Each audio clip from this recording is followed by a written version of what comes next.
Bien, vamos a hablar de la importancia de la certificación de la carne. Bueno, la certificación es crucial para garantizar la calidad, seguridad y trazabilidad de los productos cárnicos, tanto para los consumidores como para la industria. Vamos a escuchar a José Roca, frigorífico Logros, Río Segundo, provincia hermosísima de Córdoba. Hicimos un trabajo muy interesante, creo muchísimo en la relación, lo mencioné varias veces indirectamente, en la relación entre lo público y lo privado, para algo que yo sentía que lo demandaba el mercado.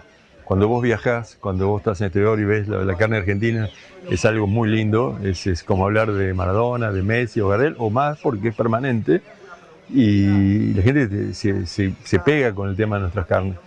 Lo que certificamos fue el ciclo de vida de la carne, arrancando de la producción en un campo nuestro de Santiago del Estero, con un sistema de producción silvopastoril, donde hay bosque nativo, donde hay gatompán implantado de muchos años. En total es un campo de 14.000 hectáreas, apotrerado todo en lotes de 100 hectáreas, todos con bebidas, un trabajo muy lindo, muy hecho, con un conocimiento que hoy sería ganadería regenerativa, y que ellos consideran la cuna.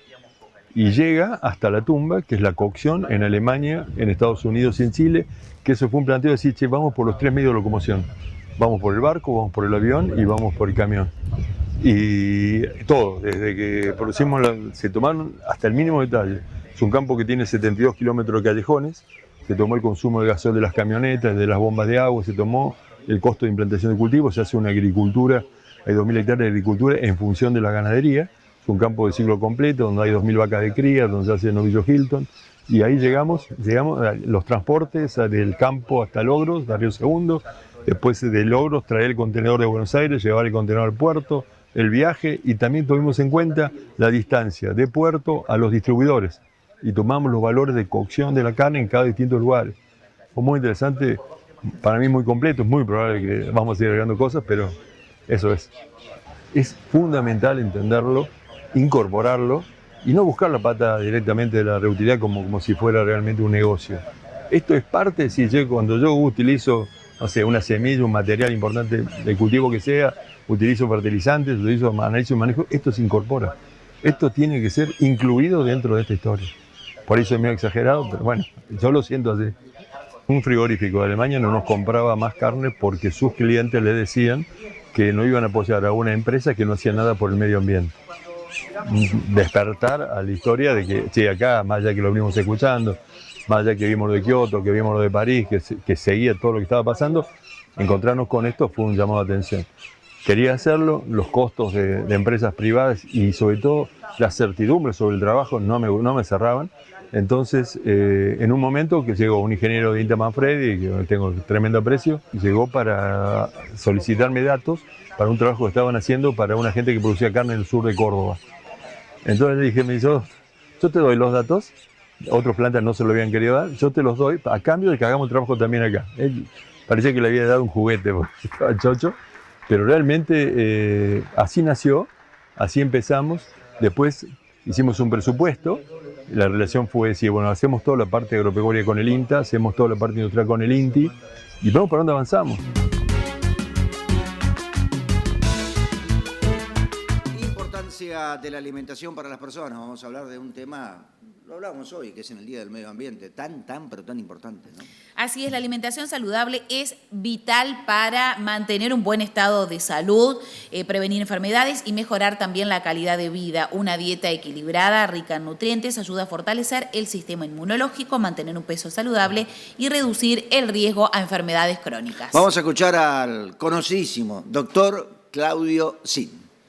La importancia en la salud humana de un suelo sano es una buena pregunta. Voy a contestar no con un cliché, sino con los médicos nunca tuvimos en cuenta esto. O casi nunca es demasiado, pero casi nunca. Entonces le preguntamos a la gente qué come. Yo cuando practicaba la medicina, un par de años atrás, le pedía a los pacientes que me visitaban que anotaran en un cuadernito qué comían todos los días, una semana, o 5 días en realidad, y después revisaba y charlaba con el paciente. Mira, acá deberías agregar más tomate, porque además estamos en época de tomates, o agregarle alcauciles, o agregar espárragos, pero eso, y negociábamos con el paciente. No le sacábamos una tirita de papel, le decíamos, seguí esta dieta, o hacer tal otra cosa. Negociar con el paciente cuál es la dieta adecuada, de acuerdo a sus condiciones, a sus circunstancias y a sus posibilidades. Vos sos vegetariana, vas una vez por semana a una chacra a buscar fruta y verdura fresca. Bárbaro, no todo el mundo puede hacerlo. Por ende, el médico tiene que primero saber, después indagar y después sugerir. Un alimento que tenga pocas proteínas o pocos nutrientes, cuando llega a la cadena de procesamiento, le van agregando cosas, sacando otras, y cuando llega a la boca del consumidor, tiene un tercio de lo que tenía en el suelo. Si el suelo está empobrecido, ese tercio desaparece. Por ende, terminás comiendo azúcar o terminás comiendo conservantes, colorantes, preservantes, etc. Que es el 80% de un caramelo, por ejemplo. Los alimentos procesados y ultraprocesados son el peor alimento que puede recibir cualquier ser humano. Porque estamos hablando de agregado, por ejemplo, los enlatados. Todos tienen sal porque es un preservante o conservante universal. ¿Cuántos hipertensos hay? 42% de la población, 38% de la población, de acuerdo a las circunstancias. Y no tienen la menor idea de que cuando comen algo que está enlatado, están incorporando una cantidad muy importante de sal. O están en España en este momento tratando de ver si pueden aprobar una ley del azúcar para gravar, no solo el tabaco, sino para gravar a la industria de la alimentación que fabrica caramelos, porque generan prediabetes y otras enfermedades potenciales en cada paciente, porque cada uno responde de un modo particular, precisamente por el tipo de productos que venden. Se debería comer sano. El tema de poder pasa muchas veces por el acceso, ¿no? Por las condiciones económicas de cada uno.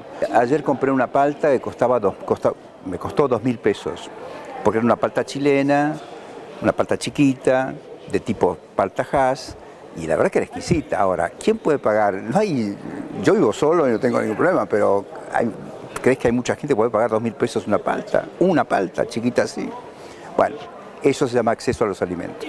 Yo cuando leo en los diarios que el 6% de los chicos no tienen comprensión de textos, lo que habría que preguntar es qué comieron, no solamente dónde viven. Le cuento que durante mucho tiempo hubo un marketing muy favorable a los alimentos naturales. Por ejemplo, ¿qué comía Popeye? Claro, espinaca. ¿Y para qué comía espinacas? Para ser fuerte. Eso es. Y la espinaca en realidad tiene hierro. Lo más importante es el hierro que aporta. Por ende, el mensaje de Popeye era, si ustedes comen espinaca, a los chicos del 50 y tantos, ¿no? Del año 1950 y tantos, si ustedes comen espinaca van a tener más fuerza, más vitalidad, etc. A eso tenemos que volver. ¿Cuánto representa para el productor la baja de retenciones al trigo? Bueno, responde a este interrogante Gonzalo Augusto, economista jefe de la Bolsa de Cereales de Córdoba. Que del lado del productor, esta mantención, por así decirlo, de los derechos de exportación de trigo significan entre unos 5 o 6 dólares por toneladas adicionales. No cambia la ecuación económica porque el productor sigue teniendo un resultado bastante ajustado, ¿sí? Si bien vamos a tener una siembra récord, eso es producto del clima, no del precio. Y respecto a un nivel más macro, del aporte que le va a significar el gobierno, o sea, cuánto el gobierno está dejando de percibir por no subirlos al 12%, bueno, entre lo que queda por vender de la campaña 24-25 y la campaña 25-26, estamos hablando de unos 100 millones de dólares que el gobierno le está costando esta medida en términos fiscales, por lo tanto no es un número, como podríamos decir, muy grande. En el caso de Córdoba, ¿cuál sería el número, digamos, histórico, promedio, que ingresa en divisas por la producción triguera? Bueno, la producción de trigo es muy importante y va a depender de la producción. Hoy tenemos una siembra récord de 1,8 millones de hectáreas, que podemos tener una producción de unas 5 millones de toneladas, y eso podría significar unos 1.000 millones de dólares para la provincia de Córdoba, para la campaña. Entonces sería muy importante. Y luego, en términos de recaudación de impuestos, también es importante a nivel provincial, donde el gobierno les puede significar aproximadamente unos 20.000 millones de pesos en concepto de impuestos provinciales por que los productores siembren trigo. Así que esos serían los números a grandes rasgos para la producción triguera en Córdoba, que por ahora pinta con muy buenos números. Esperemos que el clima acompañe para tener buenos buenos rendimientos. Bueno, el gobierno ya lo dijo que a partir del 1 de julio los derechos de exportación vuelven al nivel previo, que soja del 26 al 33%, los subproductos al 31% y el maíz vuelve al 12%. Entonces, eso no lo va a modificar y eso significa que el gobierno va a recaudar aproximadamente unos 1.600 millones de dólares más a partir del 1 de julio por la soja y el maíz que debe vender, producto de esta medida, y como decías, es porque el gobierno quiere priorizar el superávit fiscal y que es una de las medidas más fuertes de su política económica. Entonces, hasta que no se consolide no va a seguir bajando impuestos, pero que esperemos que lo pueda hacer para aumentar la rentabilidad del sector y también que va a recaudar a través de otros impuestos. No es que es porque baje los derechos de exportación no lo va a recaudar, sino que podría recaudarlo a través de otros impuestos y no sean tan distorsivos como los derechos de exportación. Gonzalo, te llevo al tema precios, ¿no? Pensando hacia adelante, bueno, has desglosado distintas variables que van a tener influencia en eso, particularmente en tal vez los dos productos más emblemáticos, ¿no? Soja y maíz, que se está viendo hacia adelante. Bueno, hoy estamos en plena cosecha a nivel local, con la soja avanzando, ahora unos problemas con lluvia, maíz también, pero el maíz se extiende hasta septiembre, octubre, tenemos maíz tardío, pero el principal punto que tenemos que ver es lo que está pasando en Estados Unidos, donde están sembrando la soja y el maíz. Van a sembrar menos soja y más maíz. Entonces, cómo vaya siendo el clima en Estados Unidos va a ser fundamental para la evolución de los precios más adelante. Por ahora tenemos una oferta abultada de soja, de maíz está un poco más ajustado, pero hay que ver lo que pasa con el clima, a ver si estas variables empiezan a cambiar, porque Estados Unidos va a sembrar menos soja, entonces eso tendría que ajustar las existencias hacia fin de año y podría dar un nuevo escenario en términos de precio, donde la soja recupere un poco de terreno y el maíz se acomode un poco también. Destacaron por qué la producción de leche y carne se tiene futuro. Convocado por Ceres Agropecuario, el consultor disertó ante diversos productores. Y lo vamos a escuchar al particular economista, seguramente con su gorrito, ¿no? Seguro. Salvador Di Stefano. En lo económico creo que es una economía desafiante, en donde la agricultura no pasa su mejor momento y en donde la ganadería y el tambo tienen un presente y un futuro muy venturoso, porque evidentemente cada vez se hace menos leche en el mundo, cada vez se hace menos carne en el mundo, los rodeos descienden, con lo cual tienen una perspectiva de 10 años por delante muy buena la ganadería y el sector lácteo. No así la agricultura, que tenemos una sobreoferta de soja y un faltante de maíz importante en Argentina, digamos, es como el Boca River. Hoy la soja está muy ofertada y el maíz está muy demandado. Lo que nosotros avisoramos es que Argentina tiene la misma producción láctea que en el año 2017, con una población que es prácticamente cerca de 3 millones superior a la del 2017 y por ende la demanda va a ir creciendo. El año pasado cayó el consumo por condiciones económicas, este año creemos que el consumo doméstico va a aumentar y si sigue firme la exportación, creo que vamos a tener un buen año para el tambo. Ahora hay que tener cuidado a quién se le entrega, a quién se le lleva la leche, porque bueno, la salud de muchas industrias no es la mejor. Entonces, digamos, hay que tratar de hacer un buen análisis de mercado para saber a quién le entregamos, a quién le fiamos, a quién le damos. Pero el futuro del sector lácteo está tratando de que cada tambero trate de llegar con su producción a los 10 metros finales, haciendo, digamos, el queso, haciendo la manteca, haciendo la crema, y si no tienen el monto necesario para poder integrarse, tratar de hacerlo en conjunto, en una unión transitoria de empresa o en asociaciones, pero el camino va por ese lado. Lo mismo el ganadero, el frío para la ganadería, lo mismo que el silo bolsa para la soja. Hay que tratar de invertir en frío, hay que tratar de hacer un ciclo 2, hay que tratar de poner una carnicería, porque ahí es donde se maximizan las rentabilidades. Hoy le estás hablando a tamberos, algunos de ellos ganaderos también de carne, pero sin embargo la producción de cerdo sigue creciendo. Es más, esta última semana que pasó se planteó la hoja de ruta que quieren tener la Federación Porcina Argentina. Sí, a ver, las carnes están todas para arriba, el cerdo, digamos, está también creciendo porque básicamente a medida que transcurra el tiempo el valor de la carne vacuna va a aumentar y eso va a arrastrar también al pollo y al cerdo. El cerdo es la tercer carne en Argentina porque el pollo es la alternativa a la vacuna. Vos tenés casi 47 millones de consumo, 47 kilos, per cápita de carne vacuna, casi 50 de carne de pollo. Y lo que pasó este año es que en febrero y marzo hubo un faltante de pollo por la epidemia y eso hizo crecer a la carne de cerdo. Entonces hoy la carne de cerdo está con un muy buen precio y con perspectivas de crecimiento, pero seguimos entre los 18 y 19 kilos per cápita, con una amenaza puntual del tema de Brasil, que se están aceptando importación de carnes sin hueso, pero que digamos allí se hacen con métodos muy distintos a la Argentina. Digamos allá se le impulsa digamos al cerdo a que tome más peso a través de algunas drogas que aquí no se utilizan, y eso debería ser un tema a revisar por parte del SENASA. Salvador, es un año de elecciones, ¿y cuál es la expectativa que hay en lo que resta, especialmente la provincia de Buenos Aires? Bueno, yo creo que es parte de la anécdota. En la elección esta no cambia nada. O sea, es una tendencia, porque vos no cambiás el gobernador, no cambiás el intendente, no vas a cambiar toda la composición de las cámaras.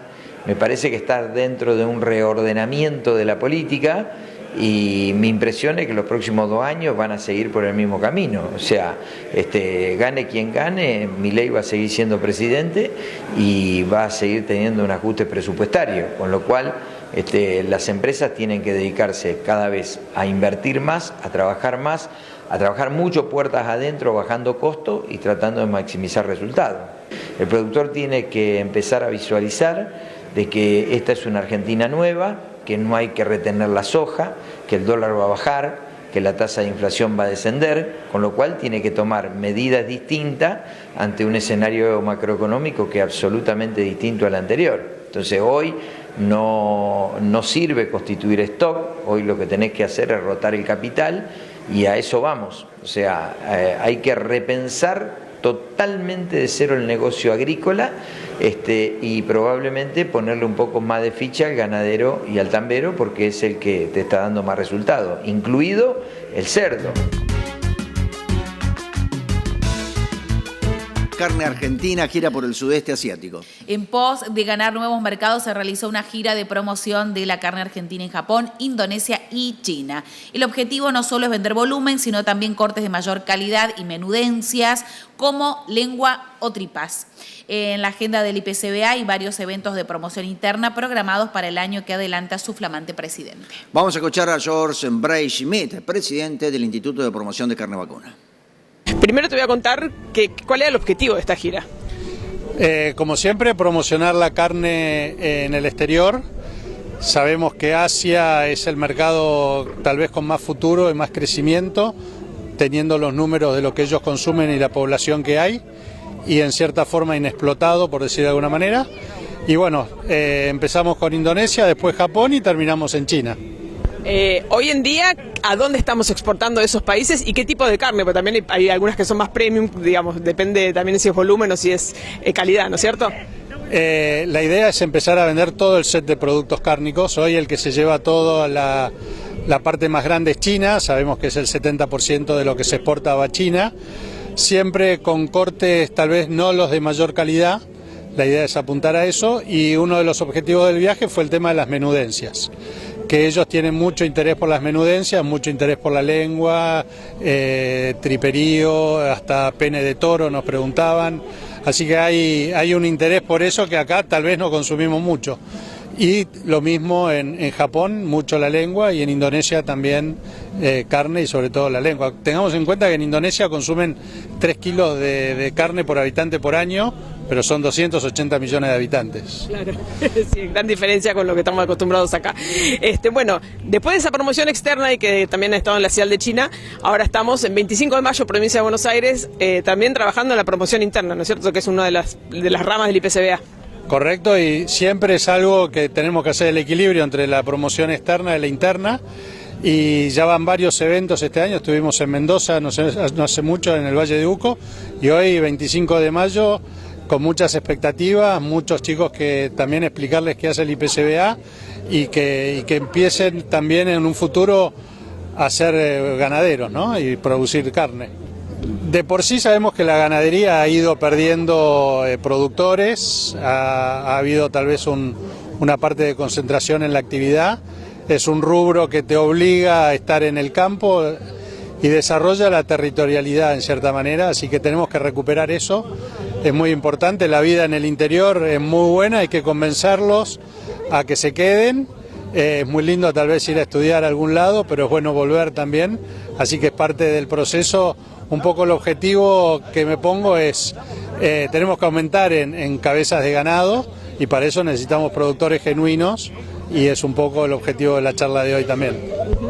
Bueno, no solo están los encuentros de jóvenes como el de hoy, sino también que hay jornadas a campo más específicas, digamos, para productores. ¿Hay programadas algunas para este año? Hay jornadas a campo, hay una el 25 de junio en Mendoza, en General Alvear. Y efectivamente, siempre, así como en agricultura se usa toda la tecnología, en ganadería también tenemos que difundir toda la tecnología que hay hoy en día en tema de inseminación, alimentación, sanidad, que tenemos que ir mejorando en nuestros rodeos y también en productividad y es posible. Bueno, te felicito de paso por esta nueva presidencia y por una agenda súper apretada que me imagino que hay que llevarla, ¿no? Muchísimas gracias y vamos a tratar de empujarla y sobre todo de sumar adeptos a la ganadería. Muy bien, continuamos y hablamos ahora sobre la selección de Hacienda, cómo buscar volumen y calidad. El especialista cuenta cuál es el rol de un selector de Hacienda en un frigorífico que debe atender clientes de distinto tipo, tanto para mercado externo como interno, ¿no? Arbif tiene capacidad de faena de 1.500 cabezas por día. Vamos a escuchar a Juan Manuel Rial. Bueno, estamos con Juan Manuel Rial, gerente de Hacienda del frigorífico Arbif. Lo primero que te pregunto es, ¿qué hace un gerente de Hacienda? Bueno, el gerente de Hacienda es el responsable de que el frigorífico tenga la Hacienda disponible para poder cumplir el objetivo de faena diario, semanal y mensual que tenemos en la planta, ¿no? Nosotros somos un frigorífico que faena 1.500 animales por día, o sea, 30.000 animales por mes aproximadamente, hay meses de más y de menos, pero ese es el volumen objetivo. Para eso tenemos que tener contacto con todos los productores del país y estar en contacto con consignatarios y a su vez con los mercados concentradores, ejemplo Cañuelas y Remate Feria. ¿Ustedes van a hacer esta compra todos los días o cómo se programa una compra? Las compras se programan semanalmente, se plantea el objetivo de compra de la semana siguiente y en base a eso se sale a buscar las alternativas de compra. Pueden ser directo de campo, remate feria como te decía anteriormente, o bien de acuerdo con consignatarias que tenemos como socios estratégicos muchas consignatarias. A su vez tenemos convenios con productores en los cuales nos abastecen semanalmente de Hacienda ya previamente adquirida, programada con aproximadamente un mes o 2 meses de anticipación y en caso de cuota 481 hasta 3 o 4 meses de anticipación en la compra. ¿Qué es la cuota 481? La cuota 481 es una cuota, como dice la palabra, en la cual se exporta carne a Europa con un cierto requisito de calidad, que la Hacienda tiene que tener más de 100 días de corral y una cierta carga energética en el feedlot. Eso se exporta cada 3 meses a Europa y requiere de animales que tengan esa característica de calidad. Vos me hablabas antes de un determinado volumen de Hacienda que tenés que comprar. ¿Cómo definís la calidad que tenés que elegir? En base a las ventas que hace comercio exterior y a las ventas programadas a futuro, se compra la Hacienda objetivo. En caso de que sea novillo de calidad, puede ser vaca conserva destino China, vaca manufactura destino China, vaca gorda con distintos destinos comerciales también puede ser Europa. Con lo cual compramos todas las categorías de Hacienda. ¿Compran también a gancho? El 90% de la compra se hace al gancho, el 10% aproximadamente se hace al kilo vivo en mercados concentradores o ferias. Y a tu ojo, digamos, conocedor, ¿qué es lo que vos mirás cuando elegís? Bueno, obviamente que depende del tipo de Hacienda que compras. Si compro una vaca con conserva, veo que esté bien flaca. Y si compro una vaca gorda, que esté gorda, digamos. Se analiza la profundidad de los cuartos, el volumen de cuartos, la cobertura grasa. En el caso de un novillo se ve que tenga capa dura, que esté bien gordo el novillo, con un destino de Hacienda de calidad, ¿no? Pero eso depende mucho de lo que quieras comprar. Si quieres comprar un animal muy bueno hay que mirar que esté gordo y que tenga buena conformación carnicera. Un poco lo que sale de las cabañas, que hacen un trabajo muy importante y que mejoran la genética del país a través de su trabajo. ¿Hay novillo pesado? ¿Hay mercado? ¿Se vende novillo pesado? El novillo pesado está muy bien valorado en este momento. Los europeos quieren novillo pesado, gordo, con buena conformación y con mucho marmoreo. Hoy en día el negocio pasa por ahí, por el novillo de calidad, buscando dejar el commodity y apuntando a la calidad. Mismo en China está creciendo la carne de calidad, la carne grain feed está creciendo en China y está aumentando el volumen. Es importante, es un segmento con valor agregado, ¿no es cierto? Exactamente, un poco lo que venimos hablando ya hace tiempo, que es importante que el productor empiece a darle un valor agregado en calidad a su producto, que haga un seguimiento, una historia del novillo que está produciendo y que deje de ver al animal como un animal y lo empiece a ver como carne, ¿no? Que está produciendo un bife de calidad que va a ir al mundo. Y ese bife hoy en día está muy bien valorado, sí. Y es buscado el bife argentino, ahí tenemos una diferencial. Bueno, muchísimas gracias. No, por favor, gracias a ustedes. Bien, hablamos del SENASA, nos vamos al fin del mundo. Bueno, al fin del mundo es decir, se le conoce así a la ciudad. Aunque Punta Arenas dice que le está discutiendo ese tema, a ver quién está más al sur. fin. Esa es una cuestión de marketing, de turismo, en fin, demás. Bueno, SENASA Ushuaia, prevención fitosanitaria, precisamente en la capital de la provincia de Tierra del Fuego. El SENASA verifica los embalajes de madera y los vegetales importados para evitar el ingreso de plagas vegetales ausentes en la Argentina. Bernardino Catalín nos explica. Como podrán ver, nos encontramos en la ciudad de Ushuaia, que se encuentra en la provincia de Tierra del Fuego. Yo pertenezco a la oficina de SENASA, en la que nos encontramos 6 agentes trabajando desde hace un tiempo largo, realizando múltiples tareas. Estamos agentes del área de protección vegetal, de sanidad animal y de inocuidad. En mi caso particular, pertenezco a protección vegetal. Una de las principales tareas es realizar inspección de embalaje en las plazoletas de contenedores. En ese tipo de trabajo se busca que los contenedores estén aptos para el ingreso. ¿Cómo nos damos cuenta de esto? Porque todos tienen que tener un sello que se llama sello cuarentenario. Todos los lugares del mundo tienen empresas de CATEN, que son las empresas que certifican estos tipos de pallets. Estos contenedores llegan de todas partes del mundo debido a que en Tierra del Fuego hay muchas empresas y las mismas requieren de muchos insumos de todas partes del mundo. En estos contenedores llegan estos insumos y están soportados esta mercadería por pallet o embalajes de maderas diferentes. Pueden ser cajones, pueden ser tarimas, pueden ser bobinas. Otra de las actividades que realizamos, por lo menos en el área de protección vegetal, es la colocación de trampas. ¿Para qué sirve este tipo de trambeo? Para verificar que ninguna plaga cuarentenaria ingrese a nuestra ciudad. Bueno, tengamos en cuenta, como decíamos anteriormente, que tenemos embalajes que vienen de cualquier parte del mundo y tenemos está muy cercano los bosques. Esta ciudad tiene esa característica, o sea, cercanía del puerto al bosque, cercanía de las empresas al bosque, cercanía de las plazoletas fiscales al bosque. En todos estos lugares hay, por lo general, trampas. Otra de las tareas que realizamos es controlar las descargas de residuos regulados de los barcos.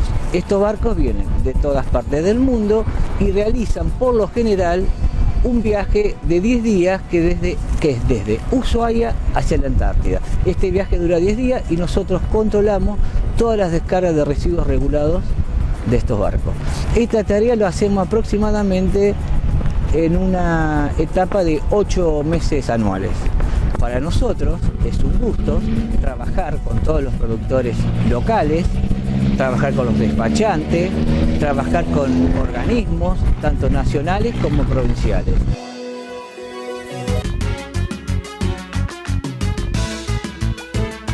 Muy bien, llegamos al final de una edición más de Infofederal a través de Telemax con muchísima información.